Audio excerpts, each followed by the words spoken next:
Bom, gente, então, começar dando uma boa tarde para todo mundo, né? Já agradecer, enfim, a atenção, a inscrição e a atenção aí de vocês nessa hora que a gente vai passar junto aqui falando um pouco de inovação, tentar desvendar um pouco aí dos caminhos, né, da inovação e como é que a gente desbrava esse universo que aparentemente ele é complexo, mas que acho que tem muita simplificação para a gente fazer para fazer a inovação acontecer.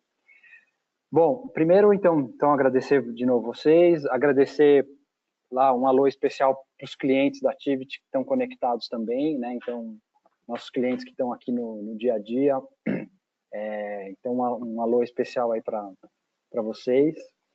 E vamos então começar o nosso conteúdo aqui. Claro, já estão me avisando aqui para eu não esquecer de me apresentar, mas eu já vou fazer isso aqui no segundo slide. Bom, gente, o primeiro ponto que eu queria dividir com vocês e já começar pedindo que a gente possa ter um comprometimento aqui, que a gente possa fazer um pacto, né, imaginário ainda, mas que possa ser um pacto muito verdadeiro para que, né, cada um de vocês que estão, né, assistindo o webinar, estão, né, claro, já devem estar muito interessados aí no tema, mas que né, essa conversa ela possa significar, né, um primeiro passo para que vocês comecem efetivamente a inovar, colocar em prática, né, os projetos ou pensamentos ou ideias que vocês estão querendo, né, os projetos de inovação. Porque, no final das contas, vocês vão ver que eu vou falar muito sobre a questão do realizar, né? Não existe inovação só imaginária, só no plano das ideias, a inovação que está só numa apresentação ou só no PowerPoint. Então, tem que realizar, tem que começar, tem que dar um primeiro passo para que as coisas aconteçam. Então, foi pensando, né, muito justamente nesse primeiro passo, nessa ação prática que a gente montou esse conteúdo, tá? Vou me apresentar, eu sou o Renato Sertório, meu papel aqui na Tivit é justamente de ser um facilitador do design e da inovação, né, e principalmente da abordagem do design thinking, né, que é uma abordagem de inovação. Vocês já devem ter ouvido muito falar sobre isso, eu vou contar um pouquinho mais também sobre isso.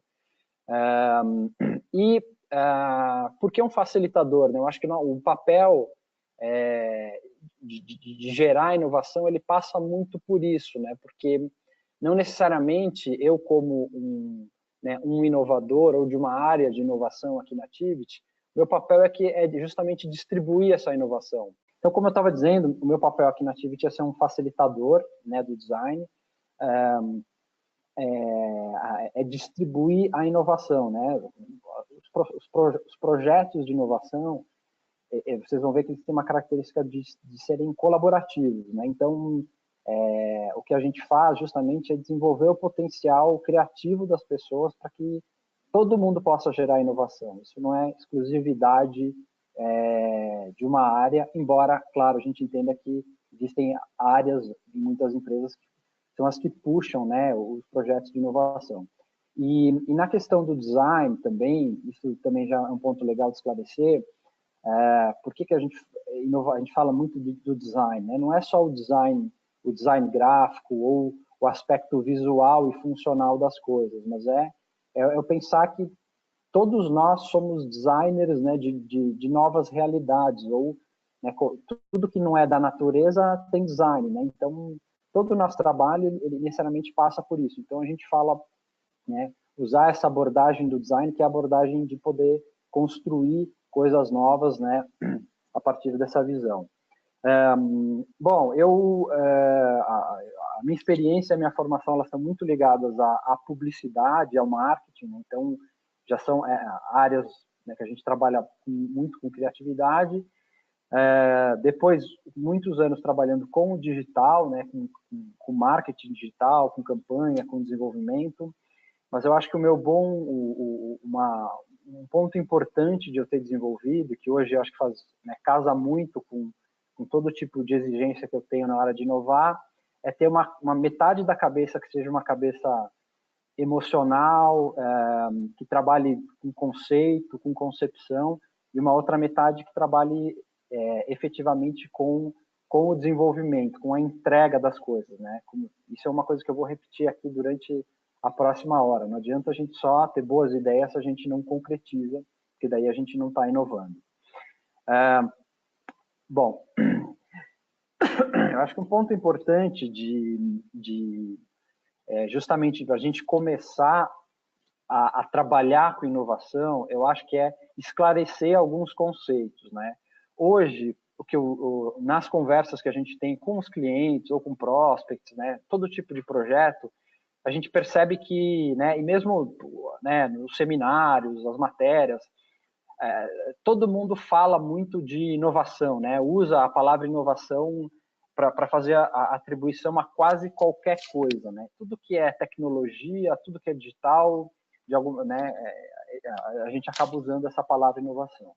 Claro, eu acho que a gente precisa ter, de novo, um senso um pouco mais crítico para entender, né, esses pontos que eu já comentei aqui, né? O que é de fato uma inovação? Então, esses 3 pontos para mim são fundamentais. Quer dizer, qualquer coisa que responda a esses 3 itens, a gente então considera inovação. Tem que ser algo novo, né? Esse grau de novidade, eu vou falar um pouco mais para frente, mas tem que ser algo novo, seja novo.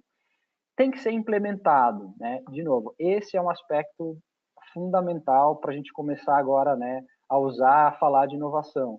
São coisas que têm que ser implementadas, né? O mundo das boas ideias, né, o que a gente fala, boa ideia todo mundo tem. Agora, a implementação, você conseguir essa efetivação, né, que é o ponto principal, e óbvio, isso tem que gerar valor, né? Gerar valor, gerar impacto, de acordo também com o tipo de projeto, esse impacto, esse valor, ele pode ser maior ou menor, ele pode estar mais direcionado, né, para alguma questão ou para algum tipo de problema, mas efetivamente tem que gerar algum valor e, obviamente, né, o contexto aqui dos negócios, a gente sempre está falando muito de gerar novas receitas ou diminuir custos ou otimizar processos, são coisas que conseguem, né, ter um impacto importante, né, no negócio, inclusive trazer um grau de raridade ou de exclusividade para você ter essa inovação cada vez mais perene. Então, ok. Outro ponto-chave, aí, ainda um pouco conceitual, mas que eu acho é importante a gente entender, até para a gente diferenciar, né, onde é que a inovação pode acontecer, né? E aí, claro, não é para simplesmente entender, né, onde ela pode acontecer, mas para que vocês, na situação de vocês, né, hoje aí, que tipo de desafio vocês têm? Quer dizer, eu tenho um desafio de inovação, eu tenho que inovar no meu produto, eu tenho que inovar no serviço, né, que eu presto, eu tenho que inovar em processo, né, eu tenho que inovar em marketing, eu tenho que inovar em formas, né, de organização ou formas de trabalho, ou eu tenho que inovar em modelo de negócio, né, que é o extremo, né, o ponto máximo dessa inovação. E, geralmente é o caminho onde a gente fala, onde acontecem geralmente, né, as maiores disrupções hoje, que eu vou falar um pouco também, né? Por que isso é importante? Porque também todo tipo de conteúdo que a gente vê sobre inovação, essas coisas elas estão muito interligadas, né? Todo tipo de, ou quando a gente fala muito de transformação digital, por exemplo, né, eu sempre tenho necessariamente mudar, né, o que é para dentro da empresa, eu tenho que inovar para dentro, mudar processos, mudar a forma de fazer, né, mudar serviços, pensar em outras ferramentas, mas obviamente eu também tenho que pensar numa inovação de produto, né? Como é que da empresa para fora eu consigo fazer entregas diferentes. Então, esse esclarecimento, ele também é importante para que vocês possam entender, ok, então, por onde eu vou começar, né? Por onde efetivamente eu posso começar a trabalhar a inovação ou a ter um projeto de inovação. Claro, no caso da Activity, né, o nosso trabalho é ajudar as empresas a pensar, né, e executar essa inovação. O nosso serviço, obviamente, ele está muito ligado a produto e serviço do cliente e, às vezes, até influenciar, né, fazer algum tipo de inovação de processo. Tá? Mas é importante para que vocês possam, então, localizar esses pontos.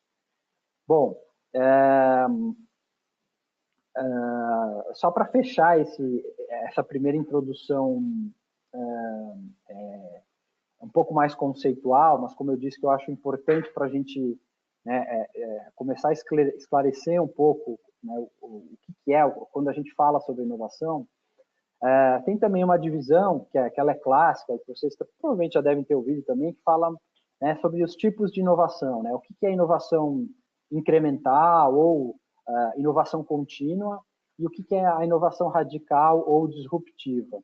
Por que é importante também a gente, né, entender, né, que existem esses dois tipos? Porque hoje a gente ouve muito falar sobre disrupção, sobre, né, inovação radical, sobre o exponencial, as mudanças de modelo e tal. Claro, isso é o que mais a gente ouve falar, só que em quantidade é o que efetivamente menos acontece, né? Claro que a gente está vendo muita...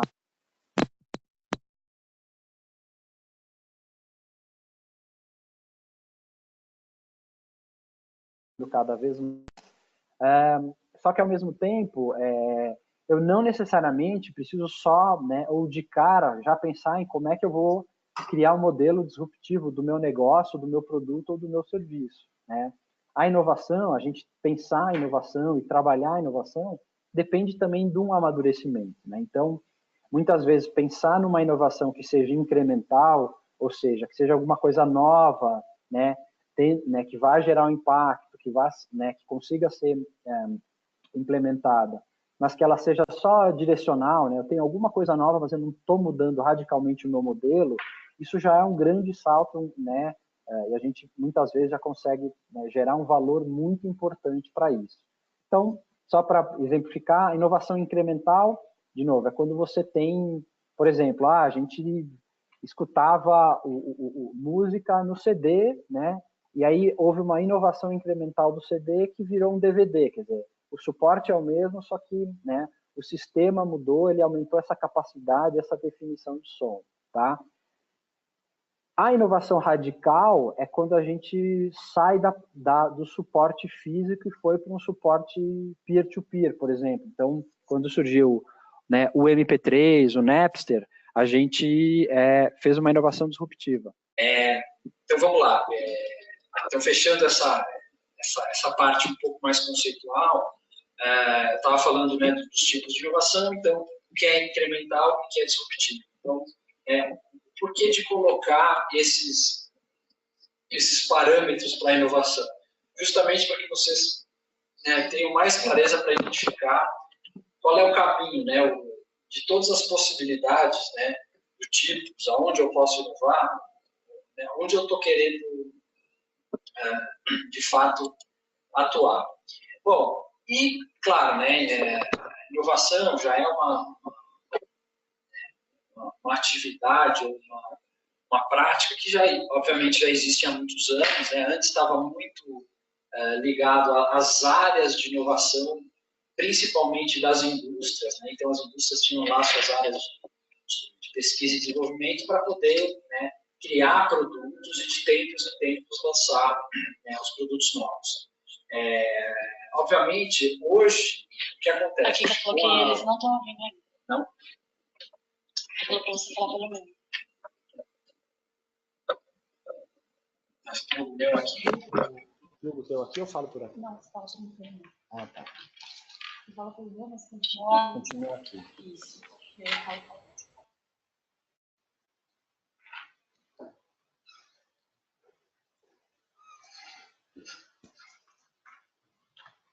Será que eu dou uma retomada, então? Acho que é bom, né? Deixa eu só puxar um pouco mais.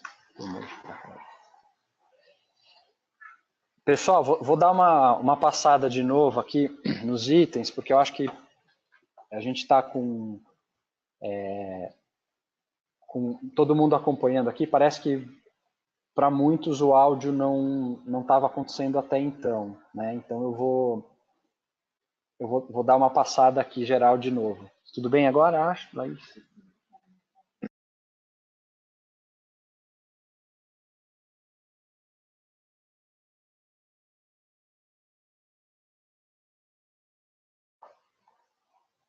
Legal. Então, vou começar de novo, tudo bem? Legal. Então, vamos lá.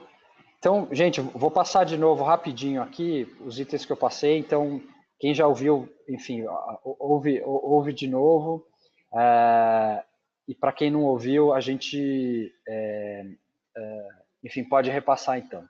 Então, vamos lá. O que eu falei no início é para a gente começar já fazendo um pacto.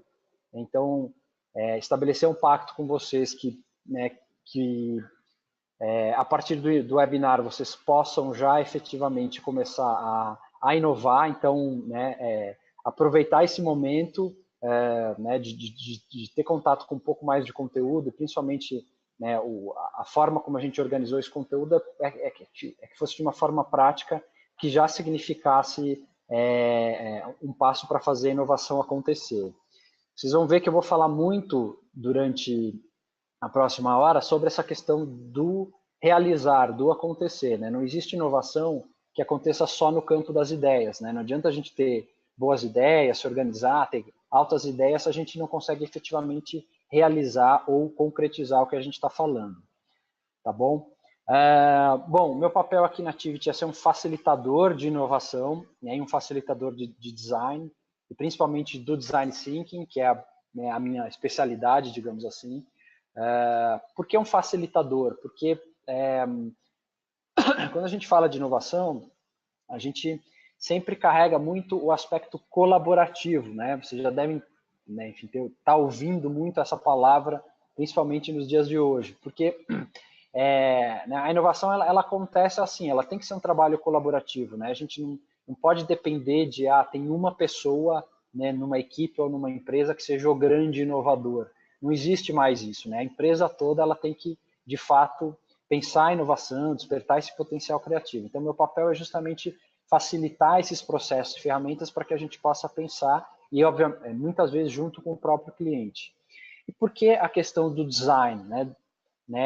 Não é o design thinking, mas o design aqui, ele não estou fazendo uma atribuição ao design tradicional, né, ao design gráfico ou ao que é aspecto funcional das coisas, somente, né, ou visual das coisas, mas é pensar no design como em tudo que não é da natureza tem design. Então, qualquer produto, qualquer serviço, qualquer processo, qualquer organização, ele tem design, né? Então, no final das contas, todos nós somos designers, né, de novos cenários. Então, por isso que a gente fala muito, né, quando eu falo muito de inovação, o design ele acompanha muito esse trabalho.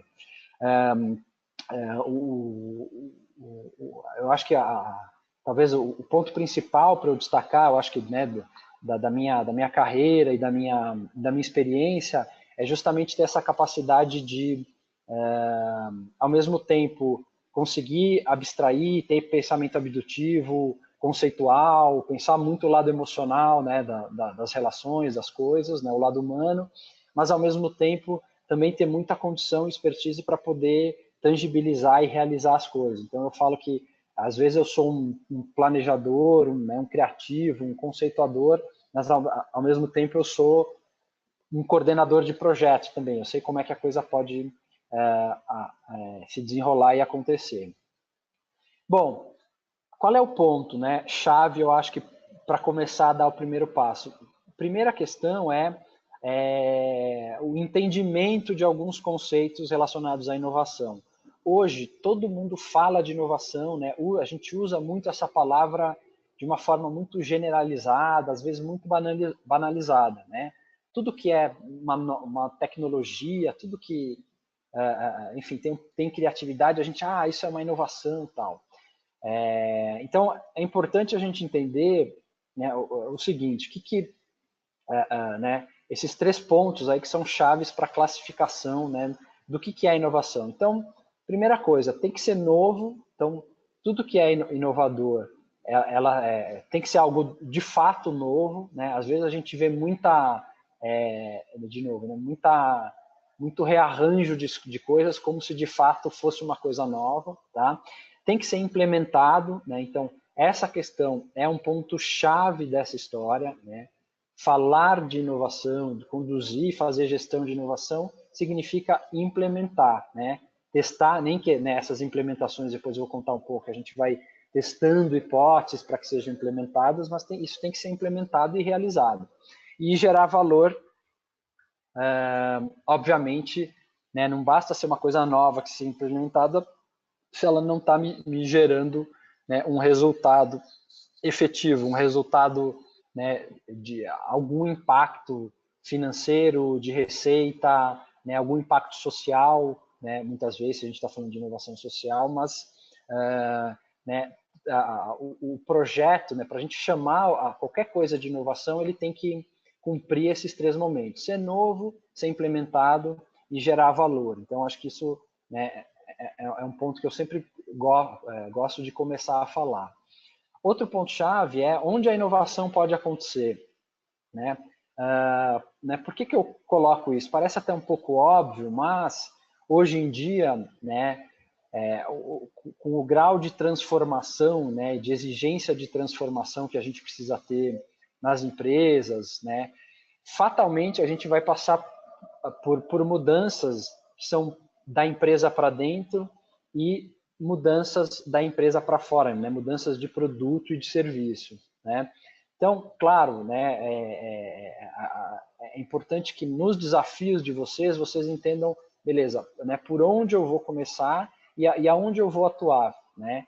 Claro, se eu estou falando muito com áreas de tecnologia, em geral, as áreas de negócio, elas estão muito conectadas para inovar, né? Inovar nos serviços, inovar nos produtos, inovar em modelos e tal.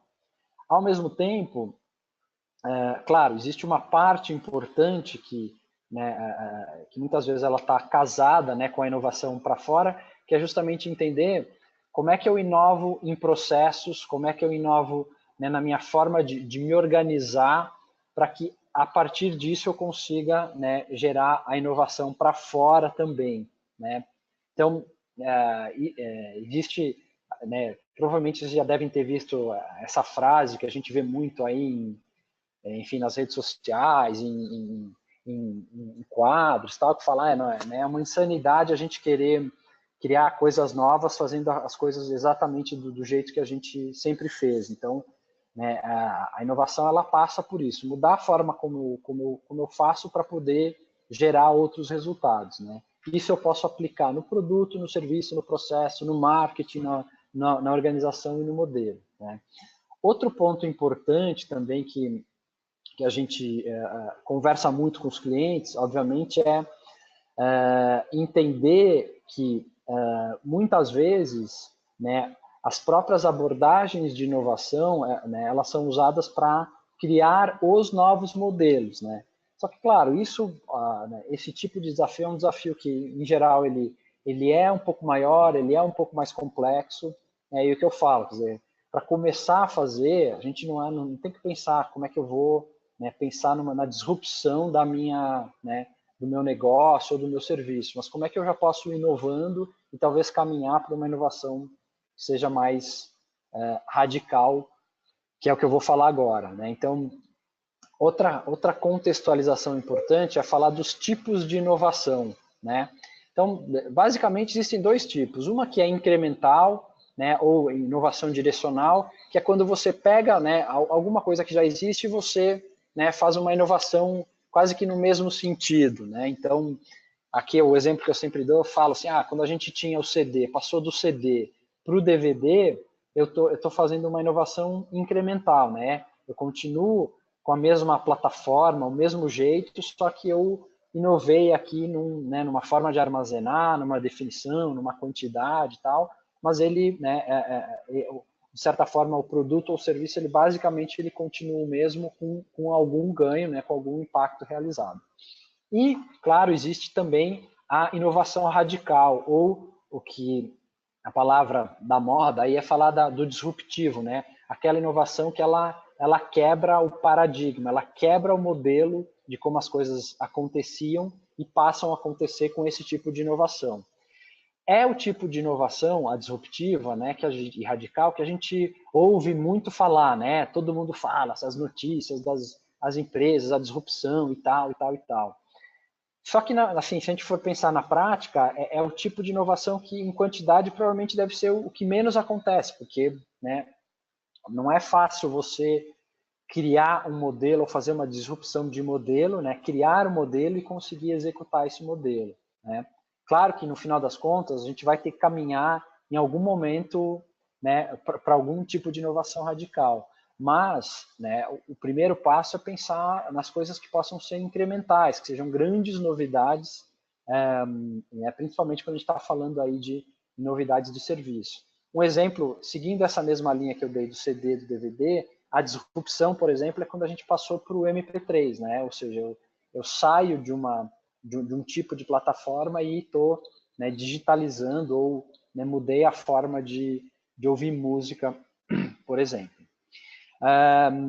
Claro, a inovação, né, a gente já se fala de inovação há muito tempo, né, antes muito vinculada às áreas de pesquisa e desenvolvimento das empresas, né, então a inovação era uma coisa que estava muito restrita, né, a uma área dentro da empresa para que ela pudesse desenvolver novos produtos, né, então tinham lá os ciclos, né, de tempos em tempos, ou o que a gente chama da questão da obsolescência programada, né, então eu sei o quanto um produto mais ou menos ia durar para depois inovar e lançar, né, um novo produto.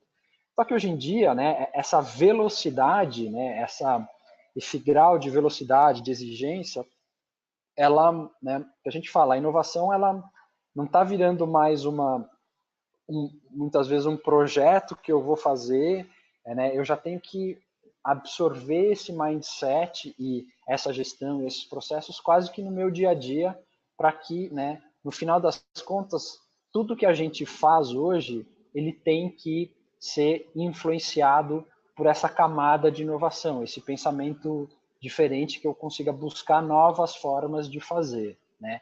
Claro, isso também não significa, e às vezes a gente tem, né, vê muita ansiedade em relação a isso, fala assim, putz, eu tenho que inovar em tudo que eu estou fazendo. Não, né?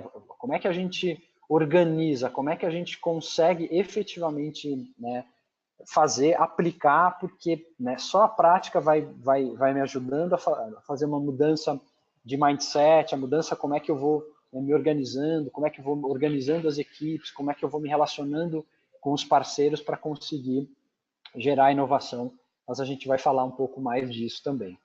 Bom, então, eu coloquei essas questões aqui porque, como eu disse, eu acho que o primeiro passo para uma aplicação prática é a gente tirar essa nuvem, né, de poeira, de entendimento, putz, o que é inovação? Tudo é inovação, como é que a gente, né, a gente acaba, muitas vezes eu vejo, né, os clientes olhando para essa história com muita confusão, né, sobre quais são os caminhos. Então, né, entender um pouco o que é inovação, né, de gerar valor, ser implementado, entender onde eu posso inovar, e esses tipos de inovação me ajudam a contextualizar um pouco. Tá? Outro ponto importante a gente, né, fala muito hoje em dia, né, de transformação, de mudanças, de transformação digital, né? E, claro, muitas vezes o assunto também, acho que tem muita, às vezes, muita confusão sobre o que é isso, ou às vezes isso está muito associado só à questão de tecnologia, né?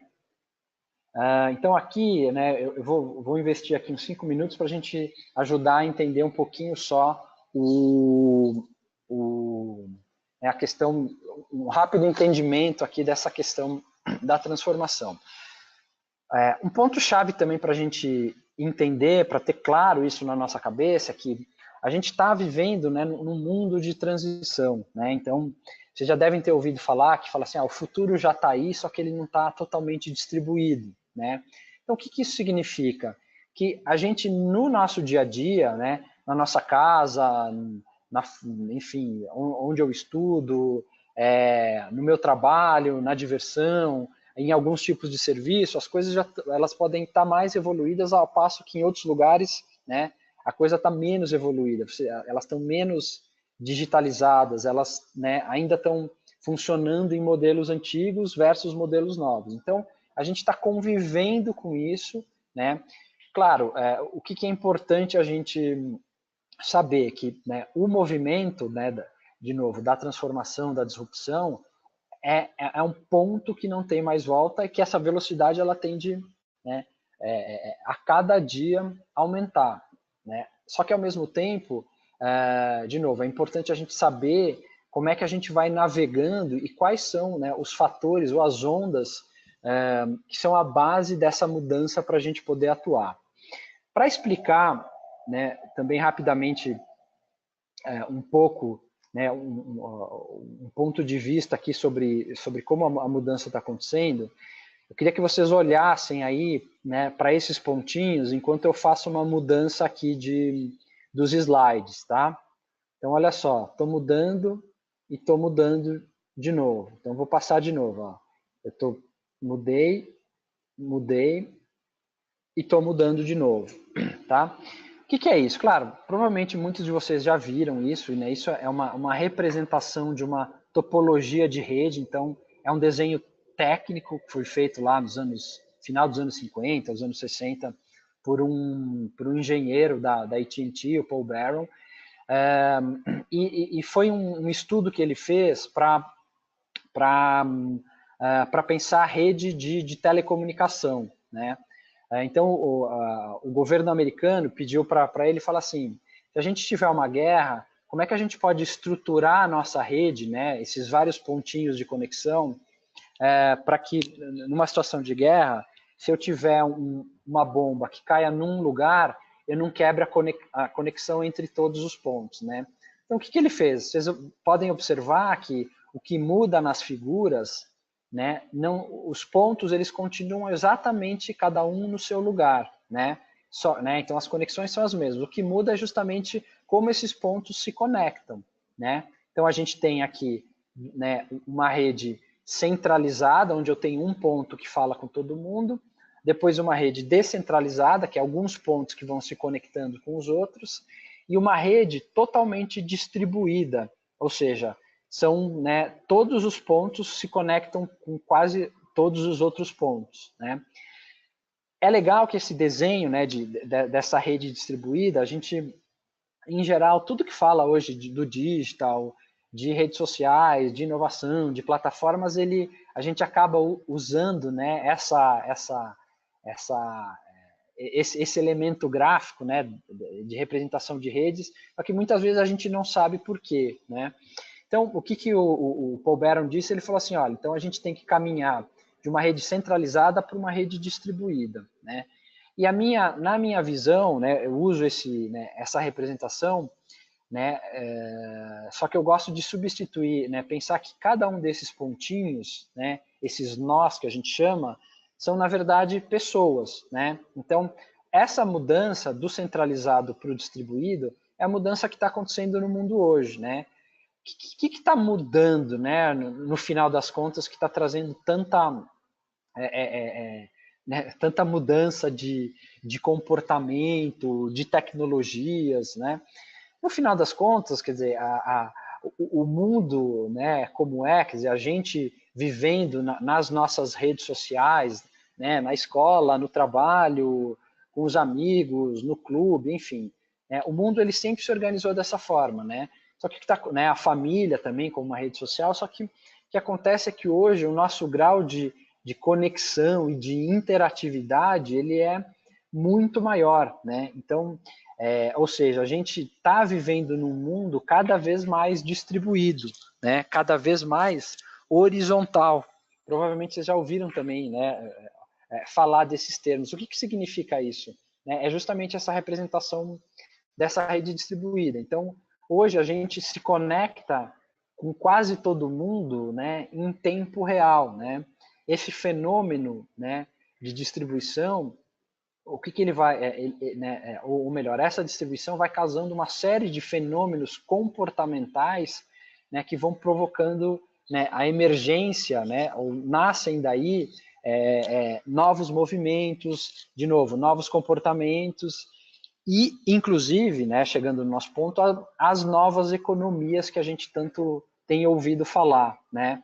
E, consequentemente, os novos formatos de trabalho. Então, né, se eu perguntar para vocês, né, em qual das redes a gente tem uma velocidade de comunicação mais rápida, né?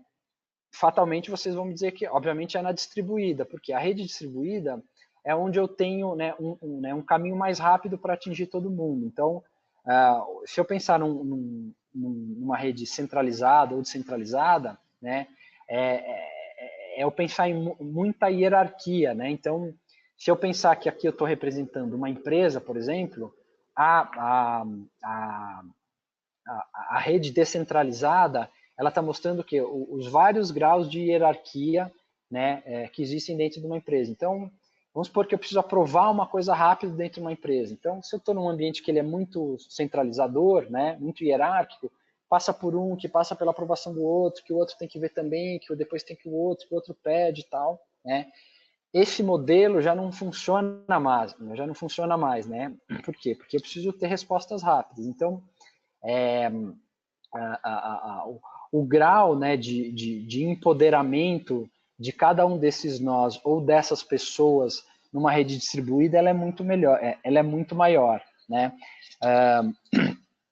Então, talvez esse, né, eu acho que seja o ponto principal desse fenômeno de mudança, que é entender o seguinte, que, né, hoje a gente está caminhando efetivamente para um mundo onde todo mundo tem voz. Eu, né, tenho uma voz e uma força muito maior. Seja eu como um consumidor, né, de algum produto, seja eu como um colaborador de uma empresa. Por quê? Porque, né, essa distribuição, essa horizontalidade, ela está influenciando muito. O que acontece, por exemplo, nos novos modelos, né, por exemplo, de negócio? É nesse mundo distribuído que permitem surgir os tipos de plataforma que vão me conectar com outras pessoas para qualquer tipo de serviço, né? Então, por exemplo, essa mudança ela é tão forte que ela está, né, ajudando, né, a fazer uma mudança, né, efetivamente do capitalismo como a gente já conhece. A gente está ouvindo falar, por exemplo, muito dessa emergência dos modelos de compartilhamento, né? Então, será que faz sentido, sei lá, eu comprar um carro se eu posso compartilhar só um carro, né? Ou seja, se eu posso só usar quando eu preciso?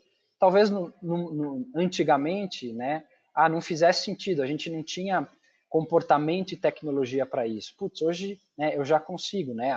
Inclusive as próprias montadoras já estão investindo muito nesse tipo de mudança, de quebra de paradigma. Por quê? Porque o mundo ele está cada vez mais distribuído, né? A informação tá, né? Ela tem uma fluência muito maior, tá? Então, esse capítulo, né? Esse ponto que eu queria colocar para vocês, eu acho que ele é muito importante entender que, né, a gente está migrando desse mundo centralizado para esse mundo distribuído, né?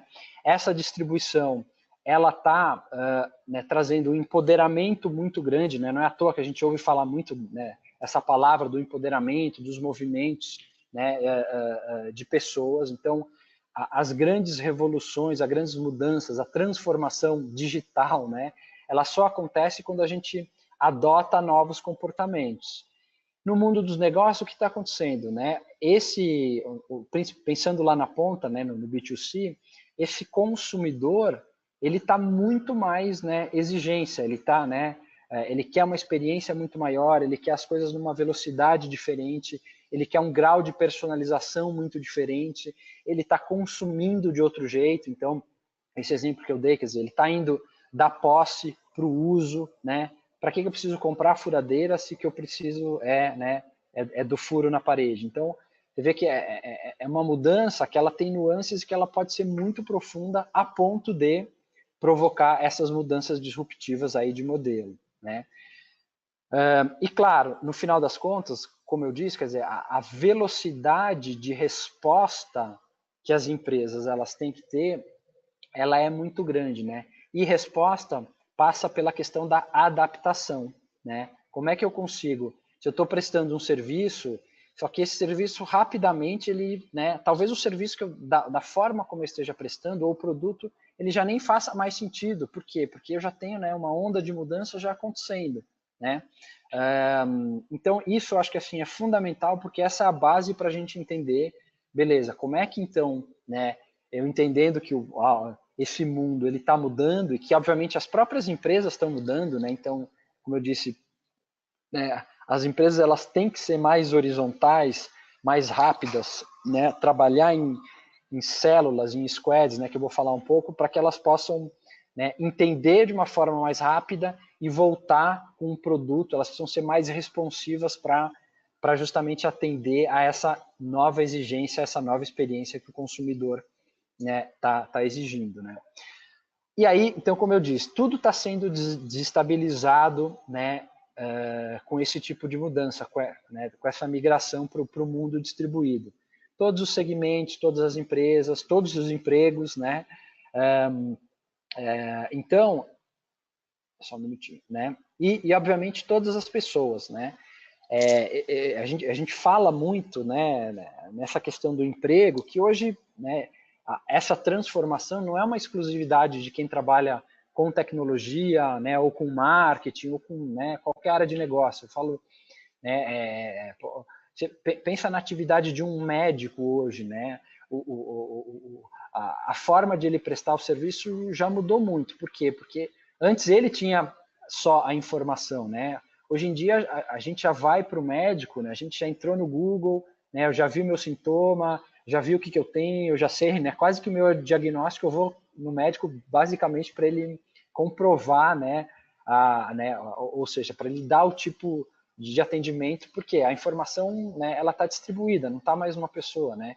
Então, observem que qualquer tipo de profissão, qualquer tipo de modelo, ele tem que mudar, né? O médico ele tem que saber hoje lidar, né, com esse tipo de mudança, por quê? Porque, de novo, né, o paciente, eu numa condição de paciente já, né, já mudei muito a minha relação.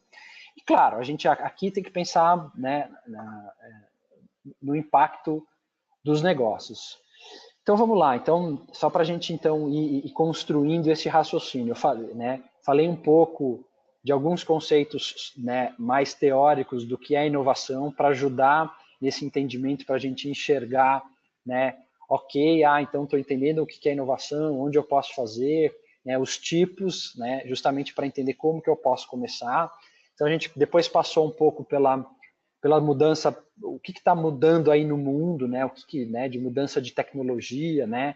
Nós pensar muito nessas mudanças de comportamento, das pessoas estarem adotando novos comportamentos, e isso está exigindo, né, uma mudança em toda a cadeia, né, produtiva, em todo tipo de modelo de negócio, tipos de serviço, os graus de personalização, a velocidade dos serviços, né? Claro que com isso, o que acontece, obviamente, é que, né, os sistemas, né, ou como as empresas operam, isso está aumentando muito a complexidade da atuação, né? É o que a gente fala hoje, qualquer desafio das empresas, ela não é mais um desafio de um departamento ou de uma área só, né? Um desafio de relacionamento, de vendas, ou mesmo de otimização de processo, fatalmente ele passa, né, ele vai passar por tecnologia, por exemplo. Então as áreas de TI, elas têm que estar conectadas com a área de negócio, porque a área de negócio ou ela precisa melhorar uma imagem, ou ela precisa vender mais, ou ela precisa melhorar uma margem, uma receita, ou uma área de negócio precisa melhorar um processo. Então a complexidade, né, de atuação, de fato, ela aumentou, né? Se a gente pensar na ponta, por exemplo, do varejo, que a gente também ouve muito falar da questão do omnichannel, né? Ou como é que né, o desafio, né, o varejo consegue atender esse mesmo consumidor, né, atender o Renato, né, da mesma forma e reconhecendo, né, o Renato quando ele vai na loja física, quando ele usa o aplicativo, quando ele vai no e-commerce, né, quando ele liga eventualmente para uma central de atendimento ou tem um atendimento pelo chatbot. Né, então, os desafios eles acabam tendo uma complexidade, né, e o que a gente fala, eles são sistemas que a gente precisa, né, operar. Então, como é que a gente efetivamente pode, né, nesse panorama, começar a fazer a inovação, ou, de novo, tirar o projeto aí, né, da cabeça ou só de uma intenção para uma realização? Claro, que a gente fala, primeiro passo é identificar qual é a principal dor, qual é o problema que mais afeta, né, o nosso resultado, né? Por quê? Começando por um serviço, né, por um desafio desse, a gente com certeza vai ter muito mais energia, vontade, né, para ir conseguindo quebrar as barreiras, né, resiliência para conseguir quebrar as barreiras e conseguir efetivamente, né, conseguir fazer esse ciclo de, né, entender, conceituar, gerar ideias e implementar, né. Em termos práticos, né, eu acho que pensar em inovação hoje é pensar o seguinte, né, eu tenho uma mudança, uma exigência de mudança muito rápido.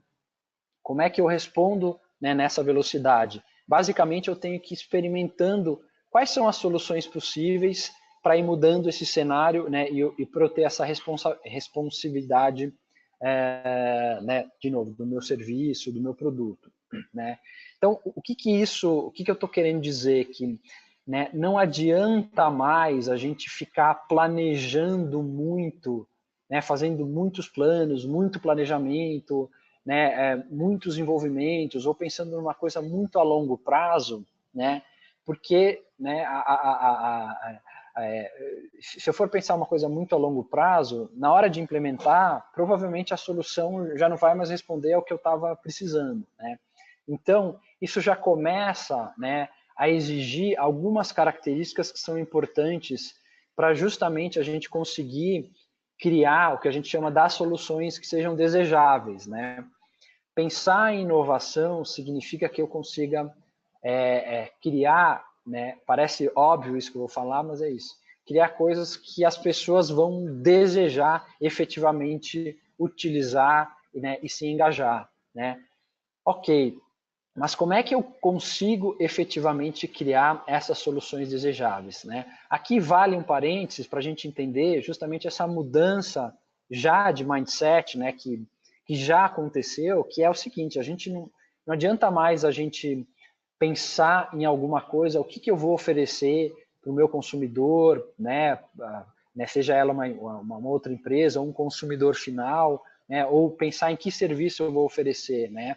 A lógica tem que ser diferente agora. Como é que eu vou lá no meu consumidor, no meu usuário, na pessoa, como é que eu vou entender que tipo de necessidade, né, humana está por trás disso, para que a partir disso eu consiga desenhar uma solução para ele, né? Então, de novo, também parece meio óbvio, mas a inovação ela passa justamente por isso. Isso é, inclusive, né, o princípio aí do design thinking, né, ou dos processos centrados no usuário ou nas pessoas. Como é que eu vou lá, entendo a necessidade e a partir disso eu vou criar uma solução, né? E não diferente, falar, deixa eu pensar aqui o que pode ser bacana eu oferecer. Já não dá mais, né, para ter essa diferença, tá? Então, claro, para a gente começar a fazer inovação, ou de novo, navegar, né, em sistemas, nessa complexidade, a gente tem que usar as novas abordagens, né, ou, né, as novas metodologias. Por isso que hoje a gente tem ouvido muito falar sobre o quê? Sobre o design thinking, principalmente, né, que eu acho que... Por quê? Porque é uma abordagem com foco em inovação. O design thinking já existe, né, há 2 décadas, já existe há muito tempo. Só que hoje, claro, né, essa abordagem ela também vai se transformando, vai mudando, e ela vai ganhando cada vez mais importância. Por quê? Porque a gente está muito, né, nesse contexto de acontecimento. Então, o que que tipo de características, né, de que formas eu tenho que fazer para conseguir inovar. Então, né, são esses itens que eu coloquei. A gente precisa criar coisas que tenham significado, eu preciso pensar em experimentar e explorar mais, né? É uma coisa que a gente até então fazia muito pouco, né? Então, hoje a gente ouve muito falar de experimentação, da questão do protótipo, que eu vou falar, né? São tipos de ferramentas ou de técnicas, né? Eu vou experimentando e nessa experimentação eu já vou aprendendo e conseguindo desenvolver. A questão da cocriação, né? Por que do cocriar? Porque, né, como eu disse, os desafios hoje eles precisam de pontos de vista diferentes, né? De diferentes olhares, né? Preciso de equipes multidisciplinares, né? Então, vou dar um exemplo, sei lá, se eu estou criando um serviço novo para um paciente de uma doença específica, né? Eu preciso que faça parte dessa equipe, né, de inovação, eu preciso ter o médico, eu preciso ter o paciente, eu preciso ter o cuidador, eu preciso ter alguém de marketing, eu preciso ter alguém de tecnologia, eu preciso ter um antropólogo, eu preciso ter várias cabeças que vão dar diferentes perspectivas sobre aquele problema para me ajudar. E, obviamente, o que eu já falei muito é velocidade e agilidade para a implementação, que eu vou contar um pouco mais. Então, como eu disse, né, nesse contexto, né, eu acho que a abordagem, né, uma das abordagens principais é usar o Design Thinking, né, o Design Thinking né, ou você colocar processo em inovação, ele dá condição para que, né, a inovação aconteça, é um tipo de processo, né, quando qualquer um que passa, né, por uma pelo processo muda, né, o jeito de pensar, porque ele exige né, uma outra organização de trabalho, uma outra forma, né, outras lentes a partir do que a gente está fazendo.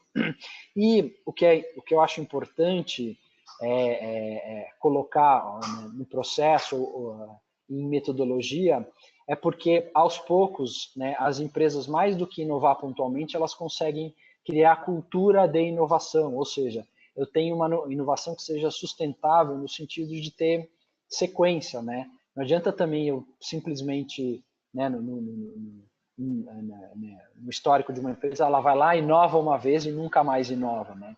Então, você conseguindo trazer esse tipo de abordagem, você consegue dar, né, mais continuidade, né, amadurecimento, vai aprendendo com o processo para conseguir implementar a inovação. Então, rapidamente, para a gente falar um pouquinho mais do Design Thinking, né, então, rapidamente, quais são os valores do Design Thinking, né? Então, a questão da empatia, colaboração e experimentação. Então, empatia também é uma palavra que a gente está ouvindo muito hoje em dia, que é eu ter a capacidade de me colocar no lugar dos outros, né? Como é que eu consigo entender, né, a necessidade do outro, né, sem julgamento, para que eu consiga fazer um desenho de uma solução mais específica, trabalhar de formas mais colaborativas. Então, isso aqui é justamente essa representação de a gente pensar em ambientes que sejam mais horizontais, onde todo mundo tem uma voz importante, onde eu possa criar ambientes para colidir ideias ou hipóteses que estão em cabeças diferentes, para a gente conseguir criar aí ideias que sejam efetivamente inovadoras, e trabalhar muito no campo da experimentação, né? De eu criar um pouco de condição para que eu possa ir experimentando e aprendendo com o que eu estou experimentando, porque é através dela que eu consigo fazer de um jeito muito mais rápido e de um jeito muito mais assertivo, tá bom? No processo do Design Thinking, o que a gente tem, né? Essa aqui é uma representação do pessoal lá da Ecos, de inovação, então, né, dando aqui os devidos créditos. Se vocês procurarem lá no Google, Design Thinking, né, pedir imagens, vocês vão ver que existem uma série de representações, né, de funis, diamantes, que representam aí os momentos do Design Thinking, tá? Mas, basicamente, o que é importante a gente entender? Que num processo né, onde eu estou colocando o usuário no centro da história, né, eu tenho esses momentos de trabalho. Então, um primeiro trabalho de entendimento em relação ao problema, né? Isso é fundamental, né? Quais são as condições, quais são os cenários desse problema que eu vou precisar atuar, né? Depois, um trabalho, né, a segunda coluna, de pesquisa, né, ou muitas vezes que a gente chama de o trabalho de observação, é quando eu me aprofundo um pouco mais, principalmente, de novo, no fator humano ou nas questões que estão relacionadas ao comportamento, né, de uso, de consumo, daquele tipo, né, de quem vai usar a minha solução ou para quem eu quero inovar. Tá? Esses itens são fundamentais, quer dizer, muitas vezes o que acontece, a gente explora pouco o problema, né, e eu não consigo identificar qual é o real problema que de fato eu tenho que atacar, né? Quando eu consigo fazer isso, é que eu estabeleço aí qual é esse ponto de vista sobre o problema, que é esse itemzinho verde que a gente está vendo, né? Então percebam que né, os primeiros momentos são momentos onde eu vou efetivamente mergulhar, né, no mundo de informações. Para quê? Para eu conseguir entender qual é a pergunta efetiva que eu tenho que responder aqui, né? Como podemos, né, resolver, né, essa questão específica. Só esse ponto já é um ponto onde a gente tem uma mudança, né, de abordagem muito forte, porque quando eu chego num ponto de vista, muitas vezes, né, em geral, né, quando o trabalho, obviamente, ele é bem feito, a gente chega, né, num ponto de vista muito mais, né, específico e, às vezes, né, diferente daquele desafio inicial que eu estava tentando buscar. Né? Isso significa o quê? Que aí eu vou conseguir direcionar as minhas ideias para uma coisa, né, para um ponto de vista muito mais assertivo do que eu estava pensando antes. O que acontece geralmente? A gente tem lá, né, um desafio, um briefing, uma necessidade, dali eu já vou direto para a geração de ideias, muitas vezes. Né? Até então, os processos, né, a gente não investia muito pouco tempo em entender problema. Né? Aí o que acontecia? Eu não conseguia, né, chegar, né, em ideias que fossem diferentes, que fossem inovadoras. Eu simplesmente replico ali, né, o mais do mesmo, da forma como sempre aconteceu. Do ponto de vista, então, eu passo para a ideação, né? Então, aí sim, eu tenho um problema que eu vou atacar, eu vou gerar as ideias, e aqui é onde acontece muito, né? A gente usa muito das ferramentas dos workshops de geração de ideias, né? De forma colaborativa, colisão de ideias, aqui é onde, né, a primeira parte também, mas em geral a gente usa muito post-it, né? A gente vê as imagens aí de, né, as coisas são sempre muito visuais, para que eu possa justamente, né, pegar a hipótese que está na cabeça de um, juntar com a hipótese do outro e a gente conseguir ter ideias efetivas, para que depois a gente consiga construir essa ideia. Então aqui já é um passo também fundamental nessa história, né? De novo, não adianta eu fazer um super trabalho de entendimento, ponto de vista, gerar um monte de ideias legais, né, em quantidade, inclusive, se eu depois não construo essa ideia. Por quê? Às vezes a ideia, né, enquanto ela está conceitualmente, ela é boa. Na hora que eu vou construir, só o fato da construção eu já vou aprender muita coisa de um jeito muito rápido. Então, usar um protótipo de baixa fidelidade, média fidelidade ou alta fidelidade permite que eu já aprenda, né, e já desenvolva essa solução e que depois eu consiga testar, né, ou seja, eu vou voltar lá para o usuário e dizer o seguinte, ó, estou fazendo isso desse jeito, isso, né, interage, né, a partir dessa interação, né, o usuário ele consegue dar uma sequência nisso. E, obviamente, pensar que esse processo, né, embora ele tenha aqui uma certa linearidade, esses traços todos que a gente está vendo é o que a gente chama de iteração, né, que, enfim, são conceitos que em desenvolvimento, tecnologia, a gente já fala um pouco, mas que é justamente a gente ter essa capacidade de voltar essas etapas para o que for preciso. De repente eu estou fazendo um protótipo que eu estou vendo que ele não está funcionando, eu preciso voltar lá para o ambiente das ideias, eu preciso voltar para a questão da pesquisa. Bom, ok, então vamos lá. Pensei numa abordagem nova, né? Estou usando o Design Thinking para conceber, né? Partir lá de um desafio, entendi melhor, me aprofundei em comportamento de usuário, gerei ideias e gerei lá um protótipo da minha solução. Bacana. Uma vez isso prototipado, obviamente, né, a gente vai fazer algum tipo de teste, estabelecer algum KPI para isso, mas não adianta só conceber, né? Não adianta eu fazer, né, trabalhar um processo de design thinking se eu não tenho uma sequência disso, né? Então, hoje em dia, eu acho que é uma questão muito importante e madura, né? Todo mundo que já tem mais maturidade, né, em inovação já discute muito essa questão da integração, né, da abordagem de inovação do design thinking com outros métodos que também sejam métodos novos que respondam principalmente aos critérios de assertividade, de velocidade, de menos hierarquia, de mais colaboração. E aí, claro, entra em cena os métodos ágeis, que é o que a gente, né, tem ouvido falar muito aí. Principalmente, eu acho que o Scrum é o grande pai dessa metodologia, onde, né, também a gente consegue, né, organizar, né, as equipes de um jeito diferente, não mais desenvolver, né, num formato de cascata, de muita documentação, muito preparo e antes do desenvolvimento. Então, no Ágil a gente, claro, se tem algum planejamento ali do projeto, mas eu já vou trabalhando o que a gente chama dos sprints de desenvolvimento. Então, né, de uma maneira geral, o que eu faço? A partir do protótipo, eu vou entender como é que eu começo a fazer isso, né? Como é que eu começo, qual é o mínimo que essa solução deve ter desenvolvida para começar a acontecer. E aí eu já começo a fazer sprints de desenvolvimento, né, com uma equipe que, em geral, trabalha né, no mesmo lugar, ela não é departamentalizada, ela está fisicamente no mesmo lugar,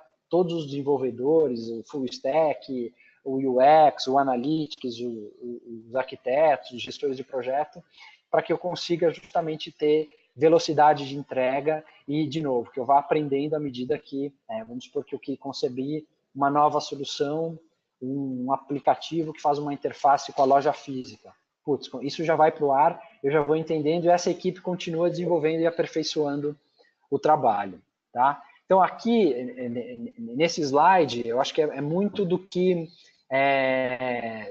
de como a inovação acontece e muito do que a gente tem feito aqui na Tivity, né? De a gente poder pensar esse momento do design thinking, né, onde essa bolinha central é o protótipo, e o protótipo é principalmente o meu ponto de conexão com essa célula de desenvolvimento. No final das contas, né, claro que isso aqui é só uma representação, porque o processo ele pode estar mais dividido, mas, em geral, quanto mais englobado ele for, ou seja, a equipe de desenvolvimento já participa também desse momento, né, de conceituação até o protótipo, porque aí todo mundo já sabe de todo tipo de necessidade do projeto, para que eu consiga aí sim desenvolver a minha plataforma de solução, ou o que a gente costuma chamar aqui na Tivity da plataforma de experiência. Então, pensando aí num olhar de tangibilização, o que é muito importante e diferencial aqui é que eu consigo efetivamente plugar as várias especialidades, né, de definir a proposta de valor, o UX, o Analytics, né, toda a minha capacidade de desenvolvimento que a gente tem aqui, as plataformas de cloud, de IoT, de integração com legados dos clientes, que isso também é uma parte muito importante, né? Como é que eu vou conseguir integrar coisas novas com sistemas que já existem, colocar camada de inteligência artificial, para que efetivamente, né, o projeto ele consiga, obviamente, ter uma concepção de uma ideia inovadora e, obviamente, tenha as tecnologias que vão sustentar essas ideias inovadoras que fatalmente a gente vai passar por algumas dessas que a gente já colocou. Tá? Aqui, só para não deixar de falar também de um conceito que eu acho que é muito importante, que é a questão do MVP, né, que a gente tem, enfim, ouvido muito falar, né, principalmente no formato que as startups trabalham, né? No final das contas, a startup ela trabalha muito nesse formato ágil, né? E o MVP é o produto mínimo viável, ou seja, o que ela faz? Ela não vai ficar anos e anos investindo tempo, e planejamento, e dinheiro, e equipe para desenvolver um projeto muito grande. Ela faz o mínimo necessário para que o a solução possa acontecer, possa chegar no usuário, e ela lança esse mínimo e, de novo, ela vai aprendendo com esse mínimo e, nesse aprendizado, ela vai aprimorando o seu serviço, né? Entendam que, olha só como essa responsabilidade ela é muito maior, o aprendizado ele é muito maior, né? A adaptação ela é muito maior. É que tem startups que elas mudam, né, o sentido daquilo que elas estão fazendo, porque ela não tem comprometimento necessariamente com aquela ideia inicial que ela teve. Se ela está vendo que está indo para um outro caminho, ela vai. E claro, né, muitas vezes nos nossos desafios aqui de inovação, quando a gente está trabalhando uma situação para um cliente, muitas vezes, quando eu chego depois do protótipo, eu posso buscar, né, ou começar a trabalhar o que eu chamo da inovação aberta, né, tanto na parte de concepção, quanto na parte já da prototipação para frente. Por quê? Claro, os problemas hoje, eles também, existem tipos de problemas que são muito comuns e recorrentes. E muitos deles já tem startups que já estão trabalhando nisso. Então, aqui na Tivit, a gente tem um ecossistema de startups, um trabalho que a gente faz principalmente com a Liga, né, a Liga Ventures. A gente faz aceleração de startups e tem acesso a ecossistema de ter muita proximidade com elas. Então, se eu tenho, sei lá, um projeto de analytics, onde eu preciso ter né, eu estou lançando um serviço de qualificação, onde eu preciso fazer uma captação de uma base externa, ou plugar um serviço de uma base externa, fatalmente o que eu posso fazer não vou desenvolver isso, eu vou pegar a startup que já desenvolve esse serviço, já conecto com a minha solução, e eu, de novo, tenho muito mais velocidade para fazer essa entrega, né? E aí, então, a gente aciona, muitas vezes, no nosso trabalho, todo esse nosso ecossistema que permite fazer com que a inovação e a transformação digital aconteça. Então, isso que a gente coloca a serviço aí dos nossos clientes. Então, as abordagens do Design Thinking, do UX, trabalhar com inovação aberta com as startups e também internamente, trabalhar aí os laboratórios de inovação, tanto, né, internos quanto externos, trabalhar as tecnologias emergentes, né? A gente sabe que hoje qualquer tipo de inovação ele passa por aquelas questões que eu falei do analytics, do blockchain, do IoT, das células ágeis, conectar as incubadoras. Então, né, percebam que a gente, com essa abordagem, vai ampliando muito o nosso leque de ferramentas e a cada situação eu vou concebendo a minha entrega. Legal. Então, chegando aqui numa reta final do que né, dos pontos, como é que eu começo efetivamente? Então, trazer de novo aí para o contexto de vocês, né? Putz, como é que eu, porque estou aqui na minha empresa, eu tenho desafios, então eu já tinha falado lá, né? Ponto de partida é entender, né, escolham um problema, né? Escolham um problema que seja real, né, uma dor que possa estar representando aí né, algum índice, alguma perda seja significativa, porque vocês sabem que com isso vocês vão conseguir mobilizar quem for necessário, né, de recurso e investimento para acontecer, né? Então, essa identificação do problema, qual é o problema? Às vezes não precisa ser, né, óbvio que pode ser uma dor grande, mas é um problema que pode ser atacado de um jeito rápido, né? A gente precisa, geralmente a gente fala, criar uma condição mínima para o projeto acontecer, né? Um dos grandes desafios da inovação, muitas vezes, putz, como é que eu consigo ter um mínimo de tempo, ou parar para pensar e me organizar, né, para conduzir um projeto de inovação, se putz, eu estou todo dia absorvido pela rotina, né, por muitas demandas, principalmente as áreas de TI, que tem muitas demandas de área de negócio, né, tem muita entrega já para fazer no dia a dia. Claro, nesse momento é que a gente pluga justamente né, o nosso trabalho, o nosso serviço, de ter uma abordagem onde, claro, né, junto com os clientes, né, a gente consegue justamente ser, né, esse braço de inovação para conseguir fazer com que ela seja realizada, efetivada, e aí, obviamente, em cada um dos processos a gente vai ajudando na própria transformação interna da empresa, né? Então, muitas vezes, né, um valor muito importante de usar uma abordagem do Design Thinking, por exemplo, que é uma abordagem colaborativa, é que eu vou conectar as diferentes áreas dentro da empresa, né, numa sala para a gente conseguir ter consenso e sair dali com uma solução.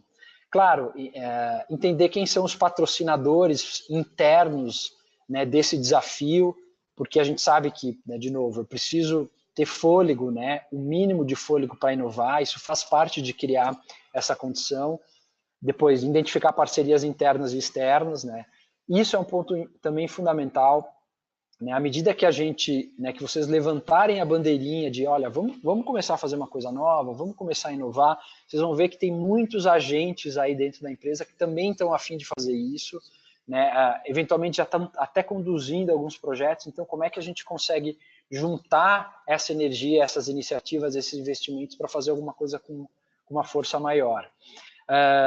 E, de novo, quer dizer, entender como é que vocês podem usar uma abordagem nova para conseguir, né, dar um direcionamento e uma realização com o Design Thinking. Para ajudar, muitas vezes a gente usa aí um Canvas, né, ou essa ferramenta do Canvas, que também acho que provavelmente vocês já devem ter visto aí, ou provavelmente já usado. O Canvas a gente usa em momentos diferentes, mas a gente aqui também tem Canvas diferentes, inclusive Canvas que a gente vai criando e desenvolvendo de acordo com as necessidades. Então, esse é um Canvas que eu uso de momento zero, né, que ele ajuda a organizar um pouco o raciocínio e as informações, até para que vocês possam, por exemplo, nos brifar ou começar a dar um ponto de partida dentro da empresa ou da empresa para fora para começar a inovar. Então, começar a pensar no problema, transformar esse problema num número, né, o que ele está representando de fato, porque isso é muito importante para entender a importância dele, o que a gente já fez para resolver, depois olhar um pouco de partes envolvidas, áreas de negócio, usuários, prazos, né? Então isso ajuda, vocês podem preencher tanto de uma forma individual ou de uma área, ou até juntar áreas para fazer esse preenchimento, para que daí eu possa então surgir com uma intenção, tá? Eu sei que a gente já está um pouquinho avançado no tempo, mas já estamos acabando. E aí, o que eu acho que é fundamental é que vocês também tenham em mente, né, na tangibilização da inovação, é que toda iniciativa de inovação ela tem que gerar um protótipo. Tá? Isso tem que estar muito claro, porque o protótipo é que puxa muito para a questão do desenvolvimento e da materialização, né? Muitas vezes, né, os clientes até nos chamam para falar, eu quero fazer um design thinking, né, entendendo o design thinking como uma entrega, né? Mas o design thinking ele é um meio, né? Ele é a abordagem para aquele problema, mas que eu vou tangibilizar a partir de um protótipo. Então, pensem sempre nisso. Inclusive, os nossos formatos de atuação aqui na Tivity, eles são baseados em protótipos. Eu vou produzir um protótipo, né, dependendo do tipo de desafio, né, de complexidade ou de tempo, eu posso produzir um protótipo de um jeito mais rápido, um pouco mais elaborado ou com uma profundidade maior, mas o nosso trabalho está muito baseado nisso. Legal, eu vou passar por todos os momentos, vou trabalhar o Design Thinking, o UX, né, como conceituação, vou provocar transformação nas equipes que estão, né, dos clientes que estão trabalhando junto com as nossas equipes aqui, mas eu vou prototipar e depois eu vou ter essa condição de desenvolver também já plugando, como eu disse, as metodologias ágeis para que eu tenha rapidez e entrega para acontecer isso. E, de novo, como eu disse, no nosso caso, eu acho que, né, o que é um ponto, né, absolutamente fundamental é usar dessa base de conhecimento e tecnologia que a gente tem aqui, sei lá, com mais de 20 anos aí de experiência. Claro, né, o que é importante também colocar, né, em algumas situações e que a gente muitas vezes provoca muita surpresa aí nos clientes é que, Obviamente, a gente, né, nos nossos processos e nossos mapeamentos, a gente já tem muitos casos de uso ou aplicações que sejam inovadoras para necessidades que a gente sabe que são recorrentes de segmentos ou de, né, principalmente de segmentos ou até de algumas empresas. Então, muitas vezes, embora, né, eu estou falando aqui de um processo, que isso parece que é uma coisa muito longa, mas de fato não é. Então, muitas vezes a gente já consegue plugar diretamente uma solução, e como eu disse, a partir dessas tecnologias que a gente já tem. Então, claro, camadas que a gente sempre trabalha de plugar é a questão do Analytics, que eu já falei um pouco, como a questão de inteligência artificial. Então, mas como é que eu uso essa inteligência artificial a favor da solução do meu problema? A questão da experiência do usuário, né, pensada desde o início. Obviamente, né, nos desafios, a gente dá inteligência para objetos, principalmente gestão de ativos, gestão de processos, gestão de pessoas, todo tipo de monitoramento para dar inteligência, inclusive inteligência preditiva para as coisas. E as células ágeis de desenvolvimento também, que são pontos importantes. Tá? Para a gente finalizar, até para que eu possa eventualmente responder, né, algumas perguntas, eu queria deixar um recadinho final aqui, que é o seguinte: como é que a gente pode começar a organizar o tempo para falar de inovação? Tá? Então, essa metodologia do 70, 20 e 10. Então, o que é o 70, 20 e 10? Dedica 70% do teu tempo, né, com as tuas demandas do dia a dia, com, né, o trabalho que você tem que fazer, você sabe que é a tua demanda que você tem que fazer. Pensa como é que você consegue usar 20% do teu tempo para fazer alguma coisa nova, né, que seja um pouco diferente da maneira como você já está fazendo. Né? Começa a temperar esse dia a dia com coisas novas, questionar um pouco mais para que você possa inovar. E investe pelo menos 10% em mudanças que sejam radicais, ou seja, comecem a experimentar, peguem um problema, juntem equipes, chamem um parceiro, para que vocês consigam pensar em formas radicais de inovação, porque essa forma radical de inovação, no futuro próximo, vai passar a ser o seu serviço, o seu dia a dia. Então, a gente vai começar a alimentar um ciclo de fazer o que eu sempre faço, depois começando a inovar em algumas coisas, para que depois eu consiga ter inovações que sejam radicais, mas que em pouco tempo elas já são absorvidas e eu possa, de novo, criar esse tipo de solução. Esse material a gente vai enviar para todos os participantes, tá? Eu coloquei aqui no final 3 livros que basicamente falam desses itens que eu falei. Então, organizações exponenciais que falam de mudanças, né? É muito importante, quem não leu, né, ler para entender esse contexto. Um livro de Design Thinking que eu acho que é muito importante se aprofundar na questão da metodologia, da abordagem, né, independente de como vocês vão conduzir projetos, né, mesmo que numa contratação de alguém que faça para isso é importante entender. E um livro de entender métodos ágeis, aí o Scrum, que eu acho que ele serve não só para desenvolvimento, para todas as áreas. Tudo bem? Vamos ver se tem perguntas, é isso? Você acha que dá tempo? Se ficou alguma dúvida... de qualquer forma, tem meu e-mail aqui no final também, que eu vou deixar para vocês. Vai estar no material. Quem ficar com alguma dúvida, que a gente não respondeu aqui, alguma coisa que eu falei, ou alguma questão, né, de novo, que vocês queiram ainda conversar, fiquem à vontade, podem me mandar e-mail que eu vou responder para vocês.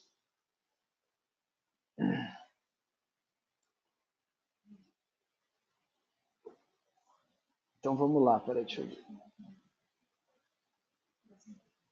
Oi? Tá. Oi? Então vamos lá, tem uma pergunta aqui.